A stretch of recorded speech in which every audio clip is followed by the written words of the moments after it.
Hi friends, இது நம்ம ABS easy education channel. இதில் ஃபண்டமெண்டல் இங்கிலீஷ் சீரீஸ் இந்த வீடியோவில் கொஷின் வேர்ட் வாட் பற்றி தான் பார்க்க போகிறோம். ஸோ நம்ம சேனலை இது வரைக்கும் நீங்கள் சப்ஸ்கிரைப் பண்ணல அப்படின்னா இப்போ மறக்காமல் சப்ஸ்கிரைப் பண்ணிவிடுங்க. இந்த வீடியோவை ஸ்கிப் பண்ணாமல் ஃபுல்லாக பாருங்கள். வாங்க இப்போ வீடியோக்குள்ளே போகலாம். வாட், இதன் அர்த்தம் என்ன? வாட் என்பது ஒரு வினாச்சொல், அதாவது வாட் அப்படின்றது ஒரு கொஷின் வேர்ட். ஏன் அப்படின்னா ஒரு பொருள் அல்லது ஒரு மனிதன், அவங்க இருக்கக்கூடிய நிலை, அவங்க இருக்கக்கூடிய இடம், இல்லை அவங்க செய்யக்கூடிய தொழில், இதை பற்றிலாம் நம்ம தெரிஞ்சுக்கணும் அப்படின்னா அவங்கக்கிட்ட சில கேள்விகளை கேட்டு நாம் தெரிஞ்சுக்குவோம். அந்த கேள்விகளை கேட்குறதுக்காக நம்ம பயன்படுத்தக்கூடிய வினாசொல், அதாவது கொஷின் வேர்டு தான் இந்த வாட். இப்போ நம்ம ஏற்கனவே சொன்ன மாதிரி ஒரு பொருள் அல்லது ஒரு மனிதரை பற்றி நம்ம தெரிஞ்சுக்கிறதுக்காக வாட் பயன்படுத்தி எப்படி கேள்வி வாக்கியத்தை அமைக்கிறது அப்படின்னும், மேலும் பி ஃபார்ம் வேர்ப்ஸ் அப்படின்னு சொல்லக்கூடிய எஸ் மற்றும் ஆரை பயன்படுத்தி வாட் கூட எப்படி கேள்வி வாக்கியத்தை அமைக்கலாம் அப்படின்றதையும் சில உதாரணங்களோட பார்க்கலாம். இந்த உதாரணத்தை பாருங்கள். What is your name? இதன் அர்த்தம் உன்னுடைய அல்லது உங்களுடைய பெயர் என்ன? பொதுவாக நமக்கு அறிமுகம் இல்லாத ஒருத்தவங்க கிட்ட பேசும்போது நம்ம முதல்ல கேட்கக்கூடிய கேள்வி இதாக தான் இருக்கும். உங்கள் பேர் என்ன அப்படின்றத கேட்போம். ஏன்னா அவங்கள பற்றி நம்ம தெரிஞ்சுக்கணும்னு நினப்போம். ஸோ அதை தான் நம்ம இங்கிலீஷில் எப்படி கேட்கணும் அப்படின்னு பார்த்திங்கன்னா வாட் இஸ் யுவர் நேம் அப்படின்னு கேட்கணும். ஒருவேளை அவங்க பேர் சுபாவாக இருந்துச்சு அப்படின்னா அவங்க எப்படி பதில் சொல்லுவாங்க அப்படின்னு பார்த்திங்கன்னா மை நேம் இஸ் சுபா அப்படின்ற பதிலை அவங்க நமக்கு கொடுப்பாங்க. இதன் அர்த்தம் என்னுடைய பெயர் சுபா. அடுத்த உதாரணத்தை பாருங்கள். What is this? இதன் அர்த்தம் இது என்ன? ஸோ பொதுவாக நம்ம முன்னாடி ஒரு பொருள் இருக்குது அப்படின்னு வச்சுக்கோங்களேன். அப்போ அந்த பொருளை பற்றி நம்ம தெரிஞ்சுக்கணும்னு நினப்போம். அப்போ ஒருத்தங்க கிட்டே நம்ம கேட்போம் இது என்ன அப்படின்னு கேட்போம் இல்லையா? அதை நம்ம இங்கிலீஷில் எப்படி கேட்கலாம் அப்படின்னா வாட் இஸ் திஸ் அப்படின்னு கேட்கலாம். அந்த பொருள் ஒரு டேபிள் அப்படின்னு இமேஜின் பண்ணிக்கோங்களேன். அப்போ அவங்க நமக்கு எப்படி பதில் சொல்லுவாங்க அப்படின்னு பார்த்தீங்கன்னா திஸ் இஸ் அ டேபிள் அப்படின்ற பதில் அவங்க நமக்கு கொடுப்பாங்க. இதன் அர்த்தம் இது ஒரு மேஜை. அடுத்த உதாரணத்தை பாருங்கள். What are these? இதன் அர்த்தம் இவை என்ன? இப்போ நம்ம முன்னாடி பல பொருட்கள் இருக்குது அப்படின்னு நினச்சிக்கோங்களேன். அப்போ இந்த பொருட்களை பற்றிலாம் நம்ம தெரிஞ்சுக்கணும் அப்படின்னு நினைக்கிறோம். அப்போ நம்ம பக்கத்தில் இருக்கிறவங்கள்ட்ட நம்ம கேட்போம் இதெல்லாம் என்ன அப்படின்னு கேட்போம் இல்லையா? அதை நம்ம இங்கிலீஷில் எப்படி கேட்கலாம் அப்படின்னா வாட் ஆர் தீஸ் அப்படின்னு கேட்கலாம். ஒருவேளை நம்ம முன்னாடி இருக்கக்கூடிய பொருட்கள் எல்லாமே பேனாக்களாக இருக்குது அப்படின்னா அவங்க நமக்கு எப்படி பதில் சொல்லுவாங்கன்னு பார்த்திங்கன்னா தீஸ் ஆர் பென்ஸ் அப்படின்ற பதிலை அவங்க நமக்கு கொடுப்பாங்க. இதன் அர்த்தம் இவை பேனாக்கள். அடுத்த உதாரணத்தை பாருங்கள். What are you? இதன் அர்த்தம் நீ அல்லது நீங்கள் என்ன செய்கிறாய் அல்லது செய்கிறீர்கள். இப்போ நாம் ரொம்ப நாள் கழித்து ஒருத்தங்களை பார்க்குறோம். அப்படி இல்லைன்னா அறிமுகம் இல்லாத ஒருத்தவங்க கிட்டே நம்ம பேசிகிட்டு இருக்கோம் அப்படின்னா பொதுவாக இந்த கேள்வியை கேட்போம். என்ன செய்கிறீங்க அப்படின்னு கேட்போம். அப்படின்னா என்ன அர்த்தம்? என்ன வேலை செய்கிறீங்க அப்படின்னு கேட்போம் இல்லையா? இதை நம்ம இங்கிலீஷில் எப்படி கேட்கலாம் அப்படின்னு பார்த்தீங்கன்னா வாட் ஆர் யூ அப்படின்னு கேட்கலாம்.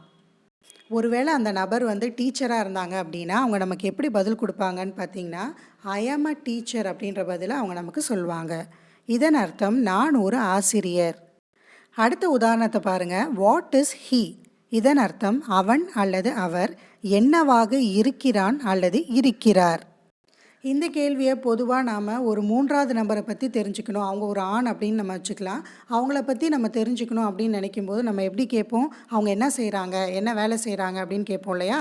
அதை நம்ம இங்கிலீஷில் எப்படி கேட்கலாம் அப்படின்னா வாட் இஸ் ஹீ அப்படின்னு கொஷினாக கேட்கலாம். ஒருவேளை அந்த மூன்றாவது நபர் டாக்டராக இருந்தாங்க அப்படின்னா நம்ம எதிரில் இருக்கிறவங்க அவங்க என்ன சொல்லுவாங்க அப்படின்னு பார்த்திங்கன்னா ஹீ இஸ் அ டாக்டர் அப்படின்ற பதிலை நமக்கு சொல்லுவாங்க. இதன் அர்த்தம் அவன் அல்லது அவர் ஒரு மருத்துவர். இப்போ அடுத்த உதாரணத்தை பாருங்கள். What is she? இதன் அர்த்தம் அவள் அல்லது அவர் என்னவாக இருக்கிறாள் அல்லது இருக்கிறார். ஸோ இந்த கேள்வியை நாம் ஒரு மூன்றாவது நபரான ஒரு பெண்ணை பற்றி நம்ம தெரிஞ்சுக்கணும் அப்படின்னு கேட்குறோம். அப்போ கேட்கும்போது எப்படி கேட்கலாம் அப்படின்னா அவங்க என்ன வேலை செய்கிறாங்க அப்படின்னு கேட்போம் இல்லையா? அதை நம்ம இங்கிலீஷில் எப்படி கேட்போம் அப்படின்னா வாட் இஸ் ஷீ அப்படின்னு கேட்போம். ஒருவேளை அவங்க ஒரு நர்ஸாக இருந்தாங்க அப்படின்னா நமக்கு எதிரில் இருக்கிறவங்க எப்படி பதில் சொல்லுவாங்கன்னு பார்த்தீங்கன்னா ஷீ இஸ் அ நர்ஸ் அப்படின்ற பதிலை அவங்க நமக்கு கொடுப்பாங்க. இதன் அர்த்தம் அவள் அல்லது அவர் ஒரு செவிலியர்.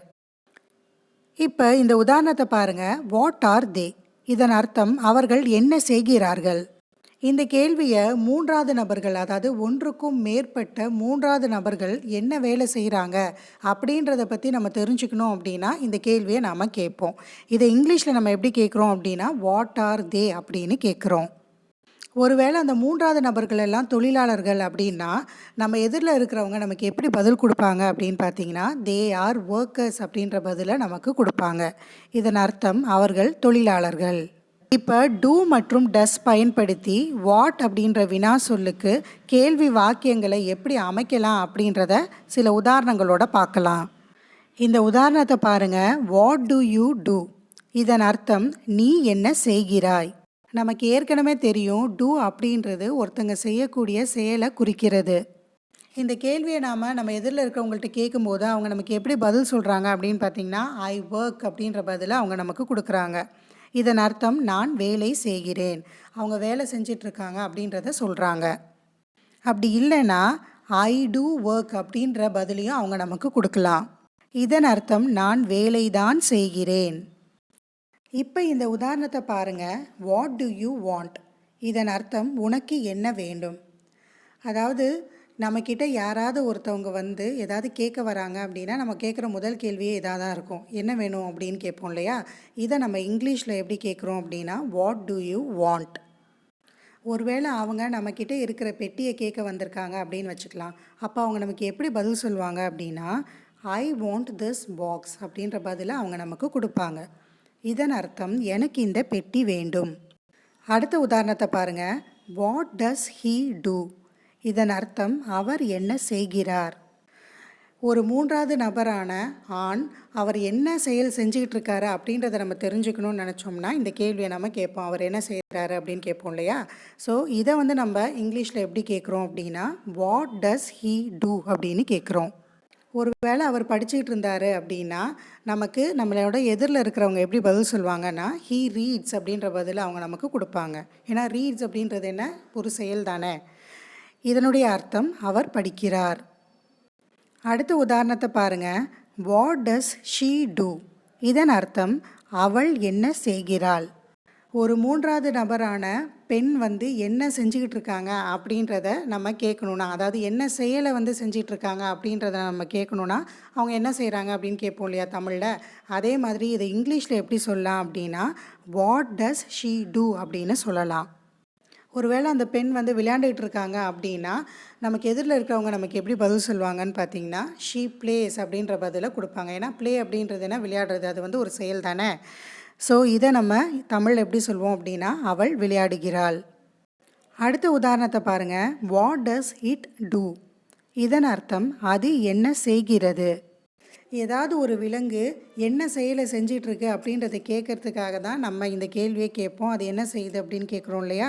இதை நம்ம இங்கிலீஷில் எப்படி சொல்லலாம் அப்படின்னா வாட் டஸ் இட் டூ அப்படின்னு நம்ம சொல்லலாம்.